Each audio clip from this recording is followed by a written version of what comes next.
സംസ്ഥാനത്ത് അതിതീവ്ര മഴ മുന്നറിയിപ്പാണ്. ഇടുക്കി, എറണാകുളം, പാലക്കാട്, മലപ്പുറം, തൃശൂർ ജില്ലകളിൽ ഇന്ന് ഓറഞ്ച് അലർട്ടാണ്. നാളെ 3 ജില്ലകളിൽ റെഡ് അലർട്ട് പ്രഖ്യാപിച്ചിട്ടുമുണ്ട്.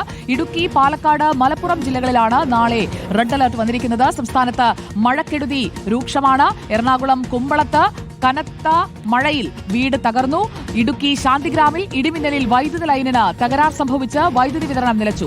കനത്ത മഴയെ തുടർന്ന് ഇടുക്കിയിൽ നാളെ വിദ്യാഭ്യാസ സ്ഥാപനങ്ങൾക്ക് അവധി പ്രഖ്യാപിച്ചിരിക്കുകയാണ്. പ്രൊഫഷണൽ കോളേജുകൾക്ക് ഉൾപ്പെടെയാണ് അവധി. നേരത്തെ നിശ്ചയിച്ച പരീക്ഷകൾക്ക് മാറ്റമുണ്ടാകില്ല. മലയോര മേഖലയിലൂടെയുള്ള രാത്രിയാത്ര നാളെ വൈകിട്ട് 7 മുതൽ മറ്റന്നാൾ രാവിലെ 6 വരെ നിരോധിച്ചിരിക്കുകയാണ്. ഖനന പ്രവർത്തനങ്ങളും മണ്ണെടുപ്പും നിരോധിച്ചിട്ടുണ്ട്. അതിന്റെ വിവരങ്ങളിലേക്കാണ് നമ്മൾ ആദ്യം കടക്കുന്നത്. പ്രിയപ്പെട്ട പ്രേക്ഷകരെ, നിങ്ങളുടെ ഭാഗങ്ങളിലൊക്കെ മഴ പെയ്യുന്നുണ്ടെങ്കിൽ അതിന്റെ വിവരങ്ങളും പങ്കുവയ്ക്കുക. ആദ്യം നമുക്ക് പോകേണ്ടത് ഇടുക്കിയിലേക്കാണ്. രാഹുൽ സുരേഷ് അവിടെ തയ്യാറായി നിൽക്കുന്നു. എറണാകുളത്തെ വിവരങ്ങളുമായി അർജുൻ മട്ടന്നൂരും തിരുവനന്തപുരത്ത് നിന്ന് സ്വാന്തന സജുവും നമുക്കൊപ്പം തത്സമയം ചേരുകയാണ്. Good evening guys. അപ്പോൾ ഞാൻ ആദ്യം ഇടുക്കിയിലേക്കൊന്ന് പോവുകയാണ്. രാഹുൽ സുരേഷ്, കഴിഞ്ഞ ദിവസങ്ങളിലൊക്കെ വലിയ മഴയായിരുന്നു. അതൊന്ന് പെയ്തു തോർന്നുവെന്ന് കരുതുന്ന ഇടത്തു നിന്ന് വീണ്ടും അടുത്ത മുന്നറിയിപ്പിലേക്ക് കടക്കുകയാണ് ജില്ല. എന്താണ് നിലവിലെ സാഹചര്യം? Good evening സുജിയ.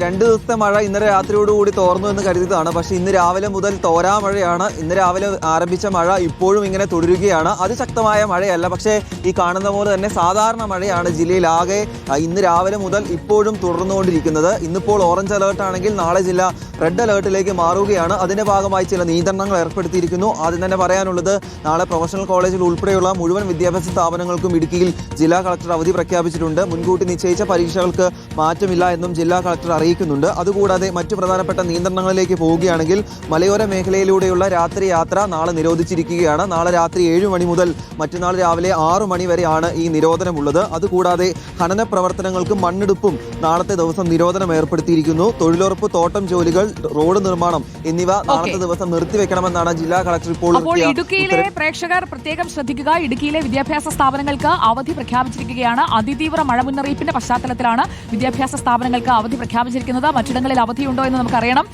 അർജുൻ മട്ടന്നൂർ, ഇപ്പോൾ കുട്ടികളൊക്കെ സ്കൂൾ വിട്ടു വന്ന് മെസ്സേജ് അയച്ചു തുടങ്ങും നാളെ അവധിയുണ്ടോ എന്നറിയാൻ. അപ്പോൾ എറണാകുളം ജില്ലയിൽ ഇപ്പോൾ കുമ്പളത്ത് നിന്നുള്ള മഴയിൽ വീട് തകർന്ന വാർത്തയാണ് ഇന്ന് പകൽ നമ്മുടെ മുന്നിലേക്ക് എത്തിയത്. നിലവിൽ മഴ പെയ്യുന്നുണ്ടോ? അവധി പ്രഖ്യാപിക്കാനുള്ള സാഹചര്യമുണ്ടോ? സുജിയ, എറണാകുളം ജില്ലയിൽ ഇടവിട്ട മഴ പെയ്യുന്നുണ്ട്. രാവിലെ മുതൽ തന്നെ കൊച്ചി നഗരത്തിലടക്കം ചാറ്റൽ മഴയുണ്ട്. പക്ഷേ ശക്തമായ മഴ എവിടെയുമില്ല എന്നാണ് മനസ്സിലാക്കുന്നത്. ഇടുക്കി ജില്ലയിൽ റെഡ് അലർട്ട് പ്രഖ്യാപിച്ച സാഹചര്യത്തിൽ എറണാകുളം ജില്ലയുടെ മലയോര മേഖലയിലും ജാഗ്രതാ നിർദ്ദേശം നൽകിയിട്ടുണ്ട്. ഇന്ന് സംഭവിച്ചത് എറണാകുളം കുമ്പളത്ത് 100 കണ്ണിൽ കുഞ്ഞമ്മ കാർത്തികേയൻ എന്ന ആളുടെ വീട് തകർന്നു. രാവിലെ പുലർച്ചെ 4:30 ഈ അപകടമുണ്ടായത്. വീട്ടിലുണ്ടായിരുന്ന മകൻ ബൈജു തലനാരിഴക്കാണ് രക്ഷപ്പെട്ടത്. ഇന്ന് പുലർച്ചെ 4:30 ഈ സംഭവം ഉണ്ടായത്. ഇന്നലെ ശക്തമായ ഇടിമിന്നലും മറ്റും രാത്രി ഉണ്ടായിരുന്നു. ചില വീടുകൾക്ക് കേടുപാടുകളും സംഭവിച്ചിട്ടുണ്ട്. എന്തായാലും ഇന്ന് മറ്റ് അനിഷ്ട സംഭവങ്ങളൊന്നും തന്നെ റിപ്പോർട്ട് ചെയ്തിട്ടില്ല. കാര്യമായ വെള്ളക്കെട്ടും എവിടെയും തന്നെ റിപ്പോർട്ട് ചെയ്തിട്ടില്ല. പക്ഷേ വൈകിട്ടോടുകൂടി തുലാവർഷം ശക്തമാകാൻ സാധ്യതയുണ്ട്. അതുകൂടി കണക്കിലെടുത്ത് വേണം ആളുകൾ പുറത്തേക്ക് ഇറങ്ങാൻ. ഓക്കെ അർജുൻ മട്ടന്നൂർ. അപ്പോൾ നമുക്ക് ക്വിക്ക് അപ്ഡേറ്റ്സിലേക്ക് പോകാം. സ്വാന്തന സജുവാണ് നമ്മുടെ കാലാവസ്ഥാ കേന്ദ്രം ഇപ്പോൾ കൈകാര്യം ചെയ്യുന്നത്. Good evening Swanthana. നമ്മുടെ പ്രേക്ഷകർ സുനിഷയാണ് പ്രതീക്ഷിക്കുക. കാരണം സുനിഷയാണ് സ്ഥിരമായിട്ട് ഈ മഴയുടെ കാര്യങ്ങൾ പറയുക. അത് സ്വാന്തന പകരം അത് ഏറ്റെടുത്തിരിക്കുകയാണ്. അപ്പോൾ എങ്ങനെയുണ്ട് കാലാവസ്ഥ? കുടയൊക്കെ പിടിച്ചു നിൽക്കുന്ന ഒരു സാഹചര്യത്തിൽ നിന്ന് അല്പം കുട മാറ്റിപ്പിടിക്കേണ്ട സാഹചര്യത്തിലേക്ക് തലസ്ഥാനം എത്തിയിട്ടുണ്ടോ? എന്താണ് നിലവിലെ സാഹചര്യം? പ്രത്യേകിച്ചും നമ്മുടെ കുട്ടികളൊക്കെ അവിടെ കായിക മേളയ്ക്കായിട്ട് എത്തി നിൽക്കുകയാണ്. സുജിയ, മഴയുള്ള ദിവസങ്ങൾ തന്നെയാണ് വരാൻ പോകുന്നത്. തലസ്ഥാനത്തെ കാര്യം നോക്കുകയാണെങ്കിൽ ഇന്ന് പകലൊക്കെ അത്ര മേഘാവൃതമായ ഒരു അന്തരീക്ഷമായിരുന്നില്ല. പക്ഷെ വൈകുന്നേരമായപ്പോഴേക്കും നമുക്ക് അറിയുന്നത് പോലെ തന്നെ തുലാമഴയാണ്. അതുകൊണ്ട് തന്നെ വൈകുന്നേരങ്ങളിൽ മഴയുണ്ടാകും. ഇപ്പോൾ ഞാൻ നിൽക്കുന്നിടത്ത് കൊടയുടെ ആവശ്യമില്ല. പക്ഷെ എന്നാലും മഴ ചാറ്റൽ മഴയായി പെയ്തുകൊണ്ടിരിക്കുന്ന ഒരു അവസ്ഥയാണുള്ളത്. ഇന്ന് എന്തായാലും വൈകുന്നേരം മഴയായിരിക്കുമെന്ന് തന്നെയാണ് മനസ്സിലാക്കുന്നത്. കാരണം ഇപ്പോൾ ജില്ലയിൽ അലർട്ട് നൽകിയിട്ടുണ്ട്. യെല്ലോ അലർട്ടാണ് നൽകിയിരിക്കുന്നത്. ഇന്ന് നാളെയും ഇപ്പോൾ 14 ജില്ലകളിൽ മഴ മുന്നറിയിപ്പ് ഉണ്ട് എന്നുള്ളതാണ് സുജയ ഏറ്റവും പ്രധാനപ്പെട്ട കാര്യം. അതിൽ തന്നെ തുലാവർഷം തുടങ്ങിയതിന് ശേഷം ഇപ്പോൾ അതിതീവ്ര മഴ മുന്നറിയിപ്പ് ഇന്നാണ് നൽകിയത്. അത് നാളെ 3 ജില്ലകളിൽ അതിതീവ്ര മഴയ്ക്കുള്ള റെഡ് അലർട്ട് നൽകിയിട്ടുണ്ട്. നേരത്തെ സുജയ സൂചിപ്പിച്ചതുപോലെ തന്നെയാണ് ഇടുക്കി, പാലക്കാട്, മലപ്പുറം ഈ 3 ജില്ലകളിലുമാണ് നാളെ ഇപ്പോൾ റെഡ് അലർട്ട് നൽകിയിരിക്കുന്നത്. ഇന്നും നാളെയും 14 ജില്ലകളിലും മഴ മുന്നറിയിപ്പ് നൽകിയിട്ടുണ്ട്. ഇന്നിപ്പോൾ അപ്പോൾ എല്ലായിടത്തും മഴ പെയ്യാൻ സാധ്യതയുണ്ട്. താങ്ക് യു സാന്ത്വന സജു. അപ്പോ നിലവിൽ മഴ പെയ്യുന്നില്ല തിരുവനന്തപുരത്ത് എന്നത് ആശ്വാസമാണ്. കാരണം ഞാൻ നേരത്തെ സൂചിപ്പിച്ചില്ലേ, നമ്മുടെ കുട്ടികളൊക്കെ അവിടെ മത്സരിക്കാനായിട്ട് എത്തിയിരിക്കുകയാണ്.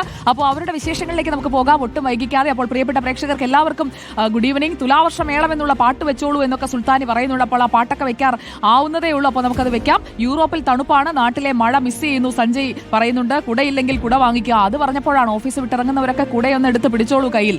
അപ്പോൾ നമുക്ക്